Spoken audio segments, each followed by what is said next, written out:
He's one of the, I said he was controversial, and we're arguing over which one of us is most controversial. Actually, he is a clear figure, not a controversial. A clear figure on the political scene. That's right, Reverend Jesse Jackson. A great leader to some. To some, he's kind of a pain in the neck, but I think he planned it that way. He created the Rainbow Coalition. He's inspired millions to get involved in the political process, which I agree with, and I'd like to welcome activist, orator, politician, Reverend Jesse Jackson. Ailes. I watch your show from time to time. It's not all the time, but do you like asking questions or answering them best? Well, the engagement is important. I'm usually on this side, being asked questions. And also by meeting with a variety of people on a variety of subjects, it keeps you very much involved in the homework process. You know, it's environment, it's foreign policy, it's economic, it's the many sides of the political spectrum. And so I found the show to be good, really, to remain in touch with people. Nelson Mandela's in town, and I've seen you and Reverend Al Sharpton, who's been a guest on my show, a very controversial guy. He's smoothed out his image dramatically. See, he was on the show. It's interesting how those once perceived to be the problem in time become a part of the solution. I remember in 1984 when I ran for the presidency that ANC was considered by Mr. Reagan a terrorist organization. And Mandela was one who should have been in prison for treason. And we kept raising the issue that the South African government was a terrorist state. And the ANC, in fact, should be heard and should be part of a major dialogue. So we've gone all the way from ANC being the terrorist organization and South Africa being a legitimate government to ANC being legitimate, and the old South Africa is now gone. And so the guy who was Mr. Prisoner is now Mr. President.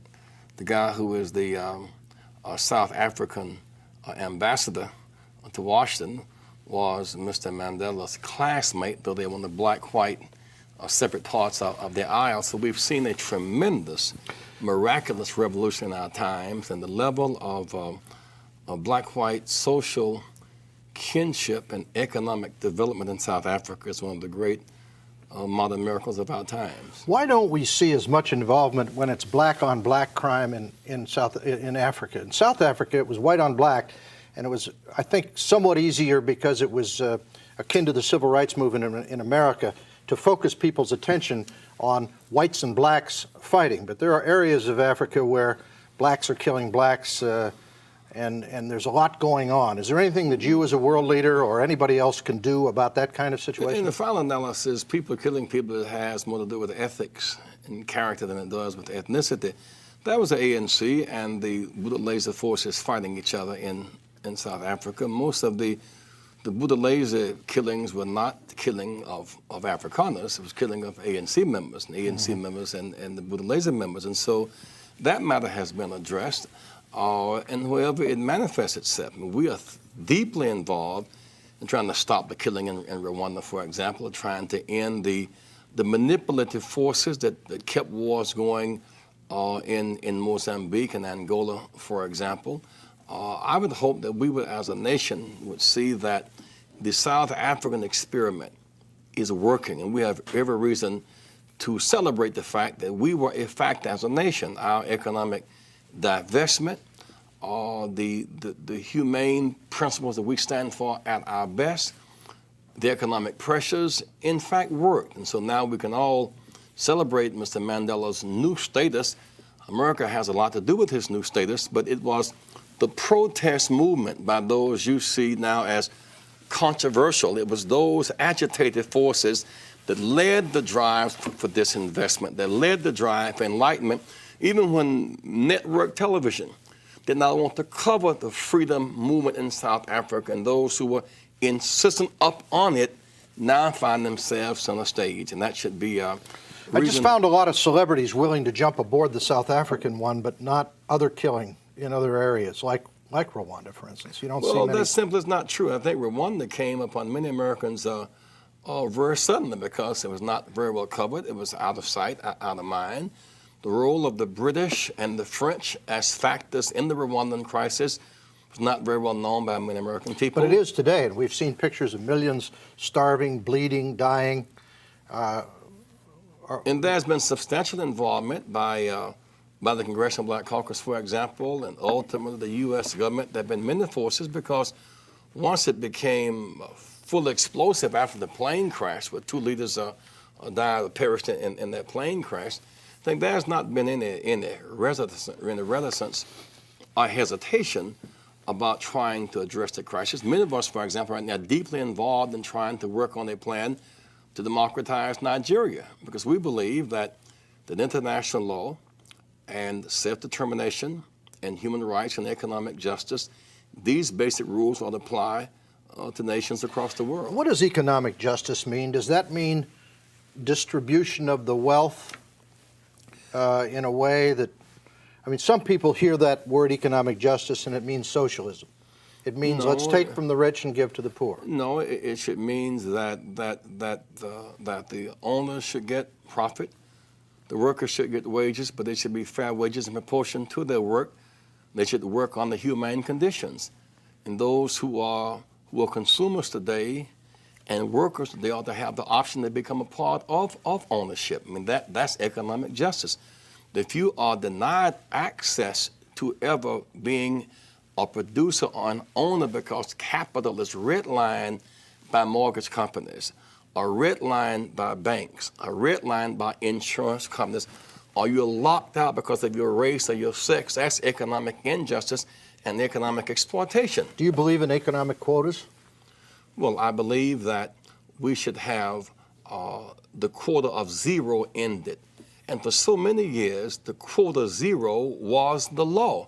I mean, what is a red I don't line? understand the quota zero.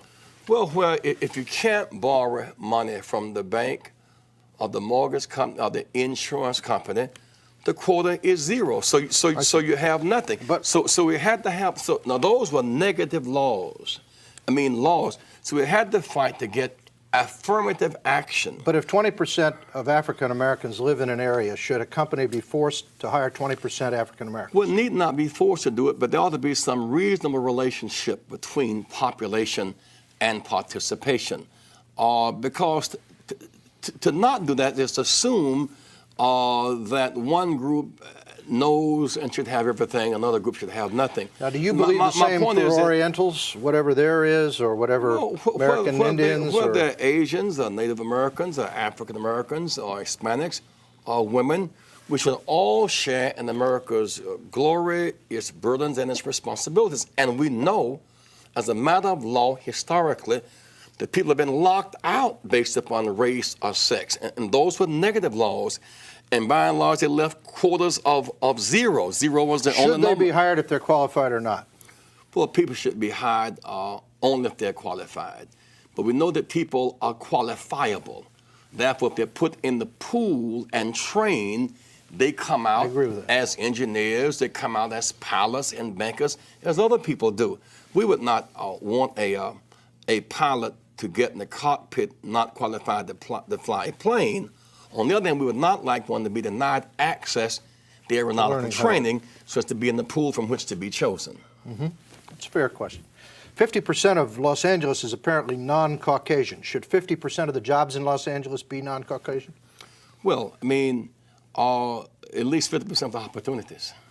Mm-hmm. So it's not. Do you think that doesn't exist today? No, of course it does not. How much progress are we making? Well, the commitment for equal justice seems to be waning. There's no better example. It seems to be waning. You look at network television, for example, all the Sunday news shows, all the hosts are white, all the prominent guests are white. That does not reflect America. That's not true. ABC, Simpson. No. I said the Sunday news shows is what is. It is Brinkley and Donaldson and Wills and the like. You look at CBS, ABC, NBC, all those public policy shows that set the tone for the political agenda, all white. Now, Carol Simpson is the one I'm trying to think. She is the correspondent. The problem, she anchors the weekend. She anchors the weekend. But the point is, those all-white shows represent a kind of cultural jading. It is what It's what they don't know that leaves vast parts of America out of the spectrum. You go through an But the airport. single biggest news that's watched day in and day out is Bernie on CNN. What does that have to do with Well, CBS and NBC? Well, I'm and saying that CNBC? there's a broad news. I think African Americans have had a tremendous access in New York. We have most African Americans on the news. The data. Wait, I'm going to take a break. The I'm data sorry. will not bear you out on that. Okay. We'll come back and talk about this a little more. We'll be right back with Jesse Jackson. Stay with us. When my name goes in nomination, your name goes in nomination. I was born in the slum, but the slum was not born in me. And it wasn't born in you, and you can make it. That's the Reverend Jesse Jackson at the '88 convention, I remember. There's been recent talk that you might actually challenge President Clinton. Was there any truth to that? I mean, I know that you sort of hinted at it. I assume that was to push him in some direction or another. Well, I've not yet made that decision, and it's not just a matter of President Clinton. It's President Clinton, it's the Congress, it's the direction of the country. Vast bodies of American people, workers and urban dwellers and rural farmers are simply not in the equation. More and more we see one party with two names becoming very indistinguishable on matters of substance. For You're saying example, Republicans and Democrats, conservative liberals, are sort of becoming the same thing. in the final analysis, they both fought vigorously and cooperated for NAFTA, looking for another cheap labor base, reducing the basic income of the American worker. They fought real hard for GATT. They lost that at the 99th hour. They fight real hard for three strikes and you're out, a crime bill. But where are the voices to fight for reinvest in America, for economic stimulus? Where are the voices to fight for the alternatives to welfare and crime, which would be jobs and education? Where are the voices to fight for labor law reforms so the worker can have an even playing field? And so now we end up with state-of-the-art jails and substandard schools. And so we need an alternative direction from the basic drift the country's going in. How much did money make you? In that speech, you said you grew up from the slums. Didn't you kind of do it on your own? Well, did it with the help of a lot of people. I gained credibility through suffering and sacrifice and service.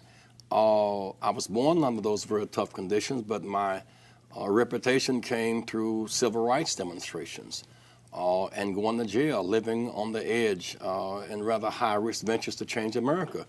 It came from working with Dr. Martin Luther King Jr., who was maligned and despised, ultimately killed, trying to fight for equal protection under the law. The public accommodation laws that we now have and kind of brag about, that's what makes America great, and equal opportunity, what makes America great, and the right to vote, that's the stuff for which he got killed.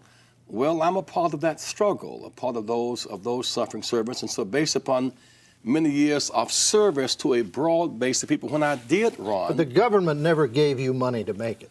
Well, money's not the only thing the government can give you. It can give you equal protection under the law. When I grew up in South Carolina, it was illegal for a black teacher to make the same amount of money that a white teacher made. It was illegal. I couldn't go to Furman or Clemson or the University of South Carolina, though my father was a veteran of the war, and we were tax-paying citizens and naval workers. It was illegal. The law was against equal protection under the law. So now when I see University of South Carolina play Clemson, and I see black and white players on the field together, there's no government determining who gets on the field. I mean, the coaches, the players, black and white, and the best 11 play each other. That's real free enterprise. Without the government, again, going to Clemson under armed guard, without the government providing equal protection under the law, we wouldn't have the right to compete on the playing field. So it's a kind of both. And there are things the government must do to assure us protection by law. You hurt your knee. If you hadn't done that, would you have been a great athlete? Well, I was a great athlete. I was good enough to get You got a scholarship at the University of Illinois, didn't you? You got football scholarship at the University of Illinois, got one to North Carolina A&T, and without the football scholarship, my parents could not have afforded to send me to school. It was great to be a part of the growing up as an athlete, of the character molding stuff that that good coaches send you through. I do not think that my skills would have put me in the NFL, for example, but they were good enough to get me access to a college and there to be exposed to great teachers and great classmates, and then to be a part of a struggle that has fundamentally changed America for the better. My point is that in 1964, Lyndon Johnson declared war on poverty, and billions and billions and billions of dollars have been spent on poverty. And what we have today is more poor people. Well, now, I grant you that we have a problem with the underclass, but money doesn't seem to be the issue. The war on poverty was working. We shifted to a war in Vietnam and left the war on poverty kind of on hold. We've never come back to that war. Money does count. No, we had a guns and butter policy throughout Vietnam War. That's one of the reasons we went into the recession. I submit to you that today, that the prenatal care and Head Start and daycare on the front side of life is more cost efficient than jail care and welfare on the backside. I agree with that. And that's the money thing. I also submit to you that there are vast areas where capital has been cut off, whether banks, or mortgage companies, or insurance companies, and in those areas where capital has been cut off and plants are closing and jobs are leaving, families are disbanding under the stress of that, and the tax base erodes, Roger. And when that happens, what do you have? Underfinanced schools and first-class jails. We as a society must come to grips with the complexity of that and not just leave it in racial suggestions. 40 million Americans in poverty, 29 million are white. The poor most are white, female and young. But whether white, black, or brown, poverty hurts, and we can break up poverty as a nation if we have the will to do so. Okay, we're talking with the Reverend Jesse Jackson, and we'll be right back after this. I have a question about the banks.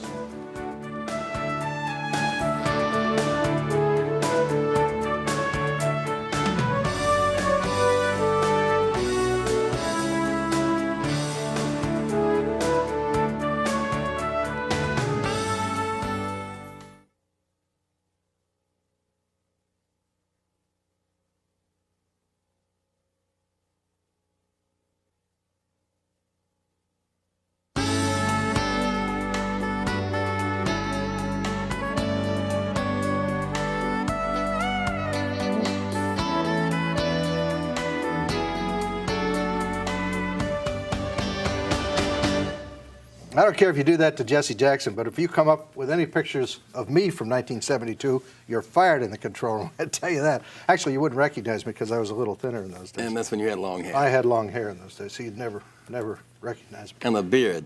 I did have a beard. I got rid of it when I got out of politics, so I could get through airports without some of the people in the press figuring out who I was. It's true. They never stopped me. They kept thinking they knew me, but I could move right through. Popular sex symbols like you operate at risk. That's right. It doesn't matter. Airports. Beard, no beard. I mean, I can't stop the normal women from coming around. I mean, they just show up. What can you do?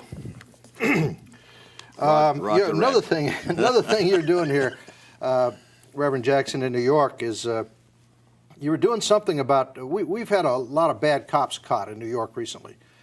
And I give credit to Rudy Giuliani and Chief Bratton for that. I mean, a lot of people say, oh, the cops are terrible. And I have some worry that the African-American community will use that as an excuse. Oh, the cops are terrible, we're okay.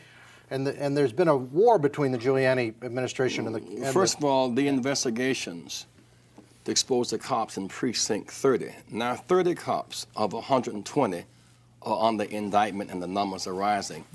This began under Police Chief Kelly and Dave Dinkins. And the Judge Molitor Commission was a factor in that. Actually, under Dave Dinkins, Mr. Morgenthau had some small measure of a budget to deal with police corruption. Now there is zero budgeted for police corruption for Mr. Morgenthau and the other 4 boroughs. So perhaps if Mr. Giuliani were the crime fighter he purports to be, he would finance those DAs in all 5 boroughs, because the credibility of police is a big factor in fighting crime. No one, whether wearing blue jeans or blue suits, or should get away with peddling drugs on people. And I tell you, Roger, it is devastating as we go to schools urging our youth to avoid drugs, consuming or selling them, and to turn their guns in when they can say, but the police are the drug dealers, we're the drug runners. Now, Roger, if I say to the youth turning your guns, the police, they would say, you're naive, you don't understand what's happening. If I said to you, you say, prove it. So between you telling me to prove it and I can't prove it, and you telling me I'm naive, I don't know what's happening, then as a drug fighter, I'm in a crossfire. But when the DA uncovers 30 cops out of 120 in one precinct as the bona fide drug dealers, it shakes the very jawbone of our society. I agree with that. In fact, you're talking to a guy who thinks drug dealers should be treated as serial murderers and executed. So well, I don't think... I know that you're opposed to the death penalty, but that'd be the case, but one of the things it does, for example, it hurts credibility. It's difficult to fight the drug it's fight. hard for the good cop to have any authority. If the cops and the robbers are the same persons. On the other hand, there may be as many as 100 people who've been dealing in proximity to drugs who now will be freed because of tainted, perjured testimony by these cops. So they've hurt the war against drugs in every conceivable way. One thing that we certainly must do rather immediately is urge the governor and to urge the mayor to, in fact, recommit a budget to the DAs to focus on police corruption. I cannot see how we would hire 100,000 more police under the assumption that they are crime fighters when, in fact, more and more of them are drug dealers, and that hurts everybody. Yeah, but I think we have to be careful here. The number of policemen who are drug dealers is extremely small. Well, in that case, you have 25% of one precinct alone. And the burden really is up on the cops who are not dealing in drugs to expose those who do. And I agree. Often that is a kind of betrayal of silence or kinship, where they either know it and don't tell it. That happens in all walks of life. Doctors don't attack other doctors. They won't turn them in. African Americans don't criticize other African Americans when there's a major crime. I never see somebody coming out. That's not true. If there's a crime on a Caucasian, it's usually not talked about. If a Caucasian causes a crime on an African American, many times it's called a race crime. We do know that a lot of our cultural jading is of such. If the crime is white on black, blacks are inclined to riot. If it's black on whites, whites call for capital punishment. If it's black on black or white on white, there's a kind of push. Yeah. Because most crime is not racial and political, it's domestic and random. But let's get back to the too many people crying racism today and watering it down for the true racists. Look, this is a big defense in the courts today is racism. O.J. Simpson, racism. Do you think that's in there? Roger, if around the country, as we fight perhaps the most serious crime of our time, the flow of drugs and guns and murder, and a prison explosion that's coming out of that assumption, if in fact sheriffs and police are bound in the drug dealing, we have an obligation, all of us, to clean up the corruption so that we can have a police force that has the integrity and the credibility, black, white, and brown, to protect all of us. We've got 30 seconds to a break. Is racism used too often in defense and therefore watering it down for those who really need it? Well, racism, because it's such a serious charge, should never be used without justification. Because if you cry wolf, then when these matters of serious racial ramifications occur, you don't have credibility. But you ought not call it race when it is race. Racism is still very much a poison in our society, and it hurts too many people, and it robs America much of its potential of a real greatness. Yes or no question. Can whites be victims of racism? Sure they can. Right back. Some people disagree on that point. We have to take a break. We'll come right back, take that, talk about Haiti. Stay with us. Everybody is somebody. My mind is a pearl. I can learn anything in the world. Down with dope. Up with hope. Down with dope. Up with hope. Nobody will save us, for us, but us. Stand up Stand tall. Our time has come. Our time has come.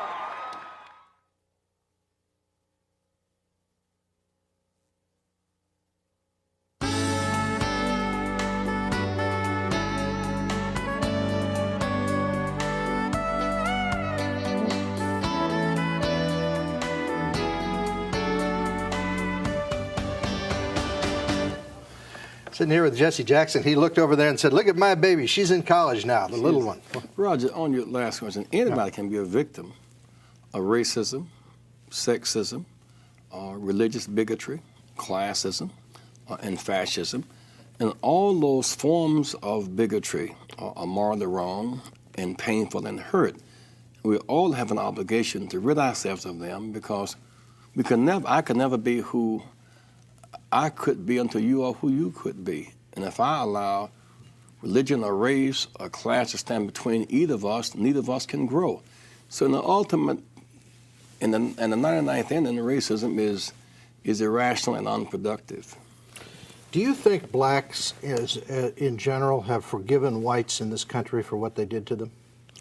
Well, it's not a matter of forgiving for what. I don't think blacks walk around in a sense of rage looking backwards, but the fact is, Well, there's a lot of black rage. Unlike justifiable rage, unlike immigrants who came and found great acceptance, just a language change and a shortened name away from acceptance, for 250 years, African Americans, unique in that we were enslaved as a people. We are the country, Africa, that subsidized this country. America's first trading commodity was people, African people exclusively. The raw material that came from Africa, and 250 years of work without wages. That is unique among the annals, the peoples of our country. Then another 100 years of legal segregation. It was illegal for us to borrow money to be involved in the development of our system. Well, if that's not bad enough, the present levels of racial discrimination that can be documented now are still very real. So I do not think that most blacks live in a perpetual state of unforgiveness. But we do expect people to realize that institutional racism is wrong and harmful, and there are reasons why ghettos are ghettos. Roger, if you live in a certain area because of restricted covenants and you couldn't live other places, and in that area you cannot get plants or money for growth, in time that becomes a structural defect. Now, for other places where there have been structural defects, so Mexico, there's NAFTA, a trade agreement. For China, a most favored nation status. For Israel or Hungary, long-term low-interest loans for development. But for African Americans who are victims of this circumstance, there's a kind of let us forget it all. You can't forget it in the sense that history is unbroken continuity. Let's not forget it. Let's do something about it. No, I understand, but the essence of Christianity, and you're a reverend, is that nothing happens until forgiveness takes place. That we all must forgive each other for whatever things we do. There's a step that precedes forgiveness. It's called repentance. Mm-hmm. You repent, forgive, and redeem. And the first structural step America took toward repentance was by ending slavery as a matter of law, and then 40 acres and a mule, a formula for economic development. That was subsequently withdrawn. Not only was the economic plan withdrawn, whites got homesteading, got vast acres of free land.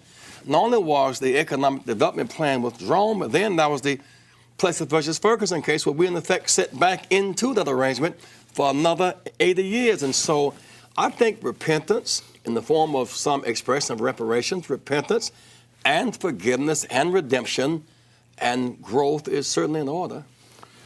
Would you vote for Colin Powell for president? It would be according to what the options are, but he certainly has all the requisite qualifications. He is a solid citizen, a very successful military general.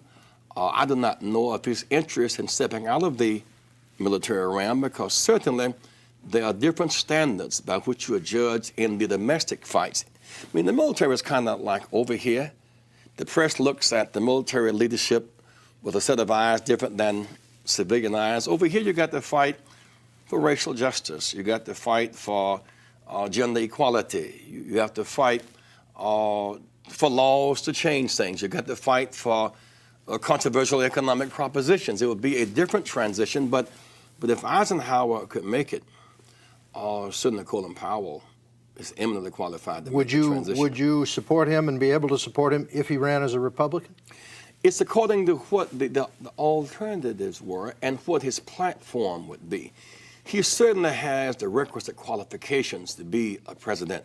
The final analysis, it is direction that must determine whether or not we embrace leaders. What's the chance? For example, if it's just a black question and his qualifications are beyond race, Clarence Thomas is black, but here's a guy who hosted Rush Limbaugh's wedding at his home and presided over that wedding, and was shown real disdain for our right to vote. So clearly we have to go beyond. Who showed disdain for your right to vote? Oh, Clarence Thomas, in an opinion on a case in Georgia, his position was so outlandish about the right to vote and its application until it is evident and very clear that he has no sense of a commitment to use the vote to correct the wrongs, to assure equal participation in our system. Do you resent conservative African Americans? There are many, and great thinkers, Thomas Sowell.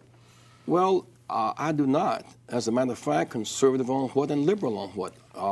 When it came time to fight for the liberation of African Americans and Hispanic surnamed people and Native Americans who did not have public accommodations, I was a liberator or a liberal. Or the right to vote, a liberator or a liberal. When it comes to study in school, I think that our basic approach should be conservative. That is, that people should study 3 hours a night with radio and TV off. There should be a commitment to have public schools with basically wear uniforms, take the emphasis off of clothes.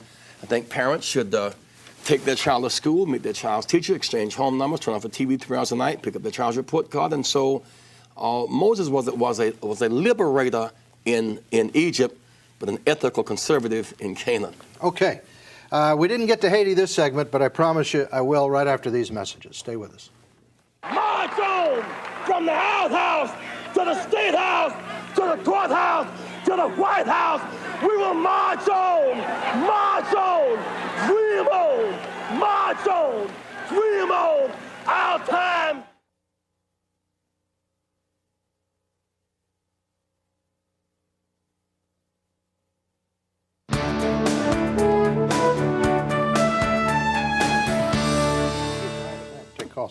Okay, we're talking with the Reverend Jesse Jackson.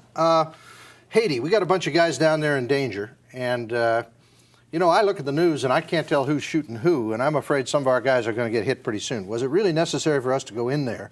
And wasn't this really sort of pushed on Clinton by the Black Caucus because, well, I don't know because why, but they basically fought for this action? You know, historically, we determined that a part of our national interest is stability in our hemisphere. Right. Haiti is in our hemisphere. Secondly, we saw a legitimate democracy overthrown by drug-dealing militarists, which was offensive to us. How we treat the least of these is also a measure of our character. If we could rationalize going into Grenada because of an airport and Panama looking for a drug dealer, we could not put Haiti out of the radar screen. I understand those who believe that. I also think what's missing in this, about the Haiti part of it, most Americans do not realize Haitians fought on our soil in Savannah, Georgia, for our independence. Most Americans do not know that when Toussaint Louverture defeated Napoleon, that is what stopped French expansionism in this hemisphere and freed up the Louisiana Purchase. So much of the French quarters in New Orleans was built by black Haitians. There's a long-standing connection between the U.S.'s development and that of Haiti. In part, they are poor because it was a place for economic exploitation. Every baseball Babe Ruth ever hit for a home run or Ted Williams was made in Haiti. So we are a big factor in their development, a lack thereof. And so for us to affirm human rights and democratic principles in our own hemisphere gives us the moral authority to do it other places. If we cannot stand for democracy or self-determination in Haiti, then I dare us go to the Persian Gulf. Can we make that into a democracy? It really is a kind of shaky democracy. Well, it's interesting that in Kuwait, the issue never got beyond self-determination. Democracy never even was the issue. We sent people All out. we did was kick them out of our oil rights. That's what we did in Kuwait. But what we did there, and people did die, and people are suffering from the chemical warfare that took place there. We don't complain because we thought it was in our national interest to protect Kuwait and Saudi, our Persian Gulf allies. We thought it was the right thing to do, and I think it was ultimately the right thing to do as well. On the other hand, here in our own hemisphere, I get the impression when I hear some people saying we shouldn't lose a single soldier for a Haitian, there's a race signal somewhere built in that situation. I think they can't understand. I think that the less racism than just these kinds of fights, if we go in and try to do nation building, as we did in Somalia, we got a bunch of guys killed for nothing. But you know, we've had the troops in South Korea for 40 years at a tag of about $60 billion a year. We're there, in effect, a part of nation building in South Korea. We've had troops, NATO troops in Europe for 50 years now. That's nation building. A part of our deficit has to do with defending them while they grow economically, while we in fact neglect people right here at home. And so we have engaged in nation building before, and as a superpower, we have some interest in nation building and stability and markets for economic growth and espousing humane values around the world. And if we can't do you trust this guy Aristide? Do you trust him? Yes, I trust him. And furthermore, besides trusting him... And you don't trust Cedrus, right? Besides, well, first of all, the difference is, I met with the both of them. I know you interviewed Aristide. And I spent time with Cedrus and that group as well. But there was an election held there. 11 people ran. And Aristide got 72% of the vote. He's a democratically elected. I don't think an American president ever got 72% of the vote. Is he going to rule out killing people when he gets back? He said political amnesty, but those guilty of human rights violations, he would... No, what he has said in effect is that he has given to the coup leaders, they have amnesty. They have the right to leave without being further pursued. But if they stay within the country, they must then face the parliament and the judicial order. He does not have the power constitutionally to grant them amnesty unilaterally if they stay in the country. The courts and the judicial system must then kick in. So they have the option to leave with dignity or to stay either in disgrace or to face their democratic institutions. Did you see the footage of Aristide chanting in favor of necklacing people?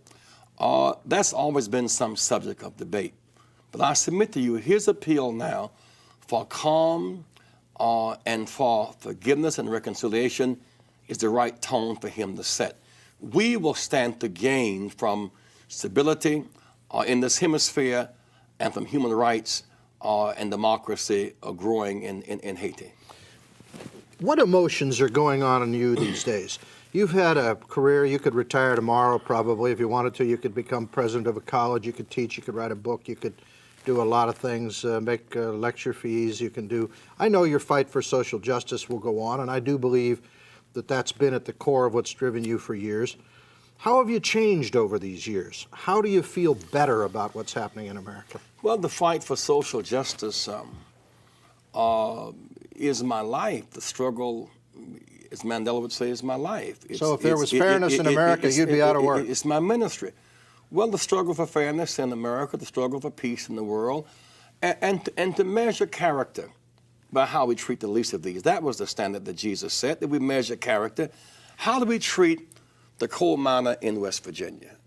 How do we treat the chicken worker in North Carolina who has carpal syndrome? How do we treat the basic hotel worker who fixes the bed up? How do we treat the hospital workers who, when they get through working, cannot afford to lie in the bed they make up every day because they don't have health insurance? And so it is this struggle to make America better and rise above bitterness.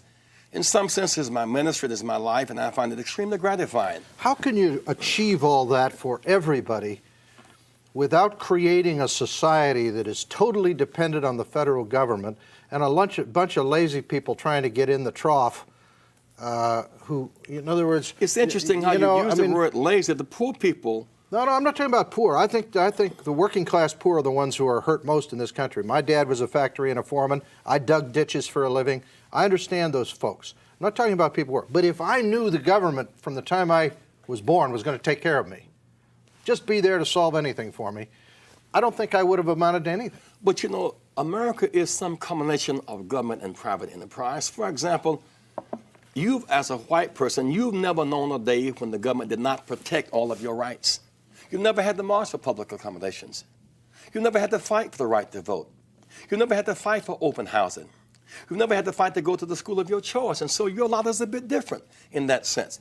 And so as we make crooked ways straight and exalt valleys and make some arrogant mountains low, that's how we fashion and form a great America. Why can America say now to South Africans, here's how we have equal protection under the law without laws of race or discrimination? It was not the politician that made that happen. It was the protesters. It was the Martin Luther King tradition of protest that led to progress. My hope today is that our lies in the fact that we who protested for South Africa, we can now, with some degree of gratification, say it happened. We who protested for Haitians who were being washed ashore in Florida and were dying, and now see our government as a factor in freeing that democracy to function. There's some degree of growth there. And I must say, it's a good feeling. We're going to have to take a break. We're only going to have a couple minutes, but we want to talk about education when we come back with Jesse Jackson. Stay with us.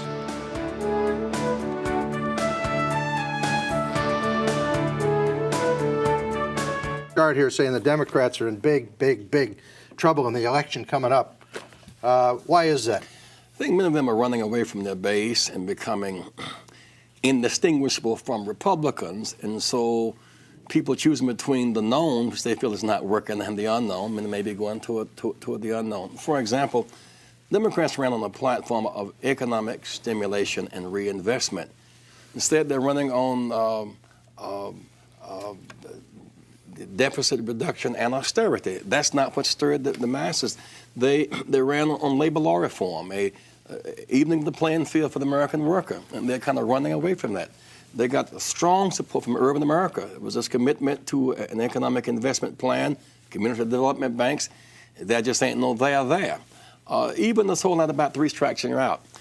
If a crime is vicious enough and the person is sick enough, maybe 1 strike is enough. It's enough for me. But for Democrats, the deal is 4 balls in your own. Prenatal care and Head Start, ball 1. Right. An adequately funded public education, ball 2. How much of it is Clinton's a marketable leadership? skill, ball 3, and a job, ball 4. My point is, if we're running on 4 balls in your own versus 3 strikes and you're out, we can win and we are distinguished. I feel if more Democrats run toward their base, the issues that got them there, they'll prevail. I'm going to give you the last minute of the show because I know you and I have talked about the schools. I don't want to take this time. Tell me what's going on in schools and violence. Take 1 minute, and then I'll invite you back to do it another night. We'll do another clearly, hour. one issue is that we must make an adequate investment in public education. Right now, we have across the country substandard schools abounding and state-of-the-art jails. There's something fundamentally wrong about that. But there's something fundamentally wrong with the fact that money isn't the only solution in education. Of course it's not the only solution, but I want parents to do 5 things. Take your child to school, white, black, or brown. Meet your child's teacher.